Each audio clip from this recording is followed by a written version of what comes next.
오늘 읽어드린 골로새서 1장 본문의 말씀을 통해서 오늘 말씀의 제목은 그리스도의 남은 고난이라는 제목으로 함께 은혜를 나누고자 합니다.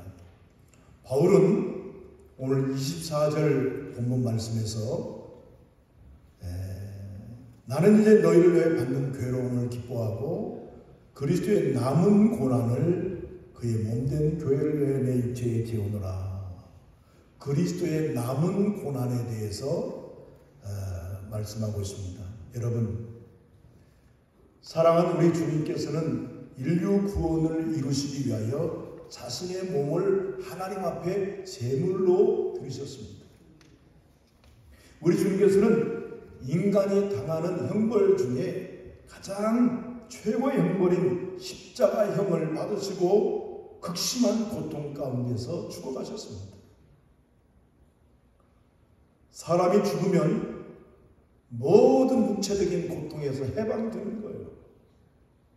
육체와 영혼이 분리된 그 죽음의 상태는 모든 육체적인 고통에서 해방이 됩니다. 물론 여기서 말하는 육체의 고통의 해방은 오직 예수 그리스도 안에서 죽음을 맞이한 성도들에게만 해당이 되는 겁니다. 예수 안에서 맞이한 죽음이 그래서 복되다는 거예요. 모든 육체적인 고통이 해방되는 거예요.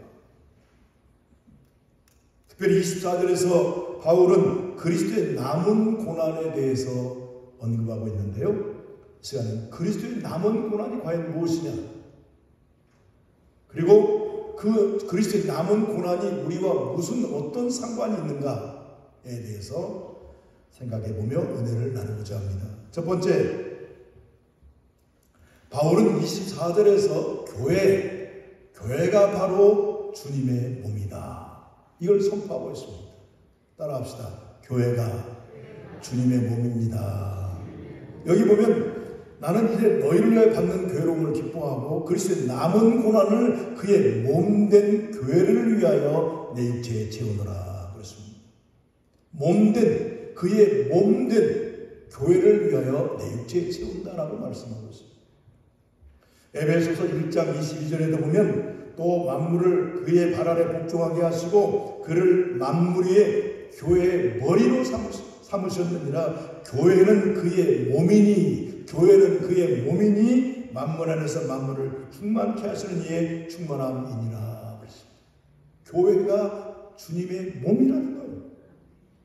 에베소 4장 15절에도 보면 그 구체적으로 주님께서는 몸된 교회의 머리가 되신다는 거예요. 주님이 몸된 교회의 머리가 되시고 성도들은 각각 그의 지체가 됨을 말씀하고 있습니다. 오직 사랑 안에서 참된 것을 나여 범사의 교회까지 자랄지라.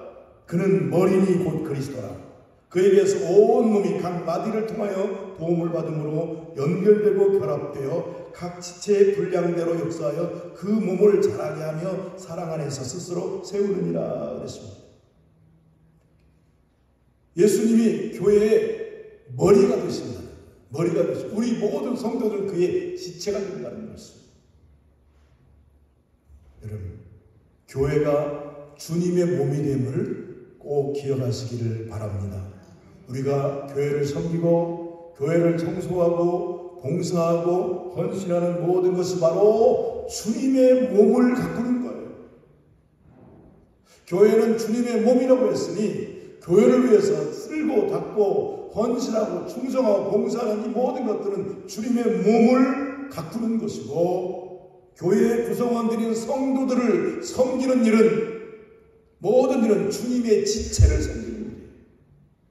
우리가 연약한 성도를 돌보고 일으켜주고 이해하고 격려하고 위해서 기도하는 거, 이건 곧 주님의 지체를 섬기는 일이기 때문에 우리는 곧 주님의 몸을 가꾸고 주님의 지체를 섬기는 모든 것이 곧 다 주님을 섬기는 일이 된다는 거예요. 물론 이런 모든 일에는 우리의 수고와 희생이 따르지만 주님을 먼저 뜨겁게 사랑하고 주님을 섬기는 마음으로 기쁨과 감사함으로 우리에게 주어진 직분들을 잘 감당하시기를 주의 이름으로 축복합니다. 두 번째, 그렇다면 그리스도의 남은 고난의 뜻이 뭐냐? 그리스도의 남은 고난의 의미가 무엇인가 하는 것입니다. 그리스도의 남은 고난이다. 남아있는 남은 고난이다. 혹시 그렇다면 주님께서 당하신 고난이 완전하지 않은 것인가? 이렇게 오해할 수 있습니다. 주님의 남은 고난, 주님이 우리를 위해서 당하신 고난이 불완전하다는 뜻이 결코 아니고요. 예수님이 당하신 고난이 불완전하여 남아있는 것으로 오해해서는 안 된다는 것입니다. 여러분, 주님께서 우리를 위해서 당하신 고난은 완전한 것입니다. 골로새서 1장 오늘 19절에 보면 아버지께서는 모든 충만으로 예수 안에 거하게 하시고 그의 십자가의 피로 화평을 이루사 만물고 땅에 있는 것들이나 하늘에 있는 것들이 그로 말미암아 자기와 화목하게 되기를 기뻐하심이라 그랬습니다. 예수님께서 자신의 피로 이루신 화평, 예수님의 피로 말미암아 이루어지는 화평은 점차적으로 이루어지는 것이 아니고 단번에 이루신 완전한 것이 되는 것입니다. 히브리서 10장 10절에 예수님의 고난은 단번에 이루신 완전한 것이라고 말씀하고 있습니다. 예수 그리스도의 몸을 단번에 들이심으로 말미암아 우리가 거룩함을 얻었노라 그랬습니다.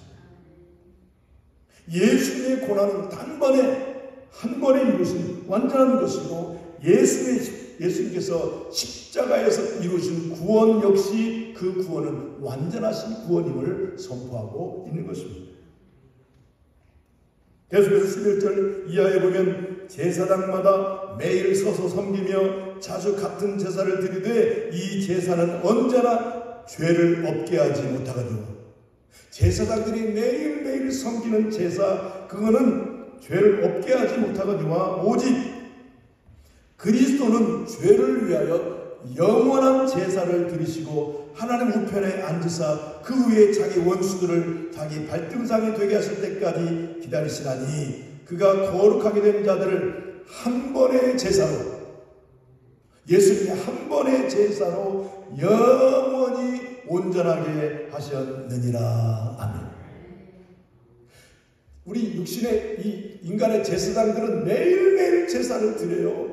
매일매일 제사를 드리지만 그 제사로는 우리의 죄를 없이 할 수가 없다는 거예요. 그러나 예수님이 한 번의 제사, 십자가에서 한 번의 희생제사를 드리심으로 말미암아 영원히 우리를 온전하게 하셨다는 것입니다. 바울이 오늘 여기 본문에서 말하는 그리스도의 남은 고난이란 주님의 고난이 완전하지 아니해서 남은 고난이 아니고 그리스도의 남은 고난은 주님의 교회와 복음을 전하는 자들이 받을 고난, 그것을 의미하는 거예요. 오늘 교회가 받을 고난, 복음을 전하는 자들이 받을 고난이 곧 그리스도의 남은 고난이라는 것입니다. 그래서 바울이 오늘 24절 말씀에서 골로새 교회를 향해서 한 말씀을 원문인 헬라어 성경을 번역하면 이렇게 번역할 수 있습니다. 지금 내가 너희를 위하여 고난들 가운데서 기뻐한다. 그리고 내가 나의 육체 가운데서 그리스도의 억압들에 부족한 것들을 그분의 몸을 위하여 채운다. 이렇게 해석하고 있습니다. 사랑하는 성도 여러분, 이 골로새서를 쓸 당시에 바울은 어디서 이 편지를 쓰고 있습니까? 옥중에서 쓰고 있습니다. 이 골로새서는 그래서 옥중서신이라고 불리워집니다. 바울은 그 옥중에서 많은 고난을, 어려움을, 고통을 받았지만 그럼에도 불구하고 기뻐한다는 거예요. 이제 너희를 위해 받는 괴로움을 기뻐하고 그랬습니다. 주님 때문에 당하는 고난을 기뻐한다고 말하고 있습니다. 왜 바울이 옥중에서 기뻐한다고 말할 수 있습니까? 그리스도의 고난에 함께 동참하고 있기 때문에 기뻐한다는 거예요. 바울은 오늘 본문에서 자신이 받은 고난을 그리스도와 연결시키고 있습니다. 예수 그리스도 연결하고 있습니다. 바울은 자신이 받는 고난이 곧 그리스도의 고난이라는 거예요. 주님은 뭐라고 말씀하십니까? 요한복음 제15장에서 포도나무의 비유를 통해서 우리가 주님과 연합되어 있다는 거예요. 나는 포도나무요 너희는 가지라. 그가 내 안에 내가 그 안에 거하면 사람이 열매를 많이 맺나니 나를 떠나서는 너희가 아무것도 할 수 없습니다. 주님 포도나무요 우리는 가지요. 우리가 주님 안에 주님이 내 안에 거하실 때에 나를 떠나 주님을 떠나서는 우리가 아무것도 You can't do nothing. 아무것도 할 수 없다는 거예요. 주님을 떠나서는 주님과 연결을 말씀하고 있습니다. 사랑하는 성도 여러분, 주님의 몸된 교회와 주의 복음을 위하여 고난을 받는 것은 곧 주님의 고난에 동참하는 것이고, 그리고 하나님의 나라를 이루는 일에 우리가 몸소 참여하는 일이 되는 것입니다. 그래서 하나님 나라가 확장되어지는 것은 고난의 십자가를 지는 그 일을 통해서 이루어진 것을 기억하시고 우리에게 주어진 십자가를 기쁨으로 지고 나아가시기를 주의 이름으로 축복합니다. 마지막으로, 그렇다면 주님의 몸된 교회를 어떻게 섬길 것인가? 어떻게 섬길 것인가? 먼저는 우리의 몸을 들여서 몸된 교회를 섬겨야 하는 것입니다. 바울이 그리스도의 남은 고난을, 여기 뭐라고, 그리스도의 남은 고난을 그의 몸된 교회를 위하여 내 육체에 채우노라 24절에 말씀하고 있습니다. 바울이 그리스도의 남은 고난을 육체에 채운 것처럼 우리 역시 주님의 몸된 교회를 위하여 몸된 교회를 섬길 때에 몸으로 헌신해야 된다는 것을 말하고 있는 것입니다. 어느 장로님께서 장로 임직을 받고 이제 장로 임직을 받았는데 내가 이 몸된 교회를 위해서 무슨 일을 할 것인가, 어떻게 교회를 섬기할 것인가 하는 것입니다. 고민했습니다. 이 장로님은 공부를 많이 충분하게 하지 못해서 배운 것이 없어요. 그래서 교회 주일학교 아이들을 가르칠 수도 없고 또 음악성도 없어서 성가대도 할 수 없어요. 그런데 장로님은 건강해요. 육체적으로는 건강해. 그런데 힘이 있기 때문에 생각한 것이, 나는 이제 장로가 되었으니 교회를 위해서 무엇을 할 것인가 고민하며 기도하다가 교회에 종을 치기로 결심을 합니다. 옛날에는 종을 땡그랑 종을 예배 시간에 되면 초종을 치고 재종을 치고 종을 쳐서 보이게 했습니다. 이 장로님께서는 근 30년을 하루같이 교회의 종을 치셨다는 겁니다.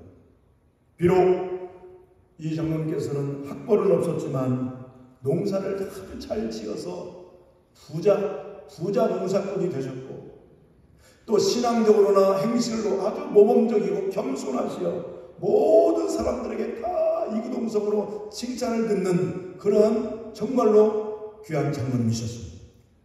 여러분, 30년 동안 변함없이 굳은 날이나 어떤 때든지 교회에 종을 친다는 거, 이건 결코 쉬운 일은 아닐 것입니다. 때로는 몸이 아플 수도 있고 바쁜 일이 있을 수도 있고 눈이 올 때도 있고 비바람이 몰아칠 때도 있을 것입니다. 그러나 주의 몸된 교회를 위하여 자신의 몸이라도 바치고자 했던 장로님의 헌신이 30년이라는 긴 세월을 충성되게 교회 종친 일을 감당하게 하셨던 것입니다. 장로님 75세가 되던 어느 날, 그날 또 교회 예배 기도에 참석하고 돌아오는 길에 갑자기 뒷목이 뻣뻣해졌어요. 자리에 누우셨는데 위독한 상황이 되셨어요.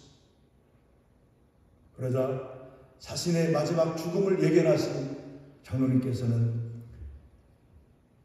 당신이 그 30년 동안 치던 종을 24번 울려달라고 부탁하십니다. 왜 장로님 종을 24번 울려야 됩니까? 라고 이유를 물으니 장로님 대답은 하나님 나라, 내가 하늘나라 갈 터인데 하늘나라에 가면 24 장로의 반열에 서게 될 것이기 때문에 종을 24번을 쳐달라고 부탁을 합니다. 장로님께서는 24번의 종소리가 끝나기 전에 찬송 소리를 들으시면서 마지막 운명을 하셨다는 겁니다. 그런데 장로님이 갑자기 위독하다는 소식을 듣고 장로님 댁으로 달려오던 성도 한 분이 놀라운 광경을 목격하는 거예요.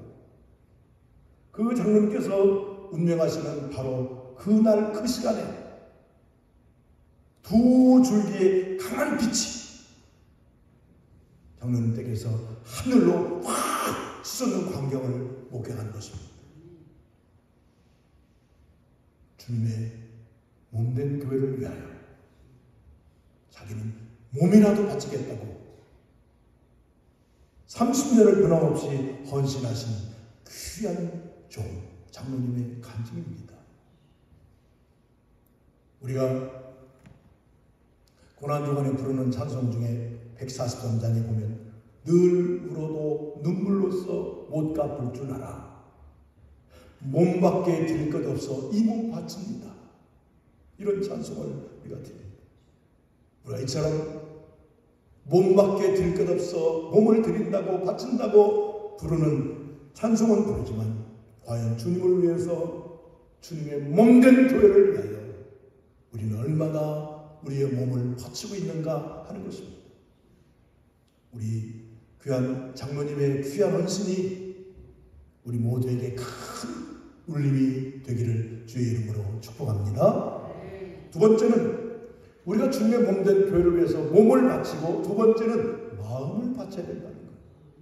마음을 바친다.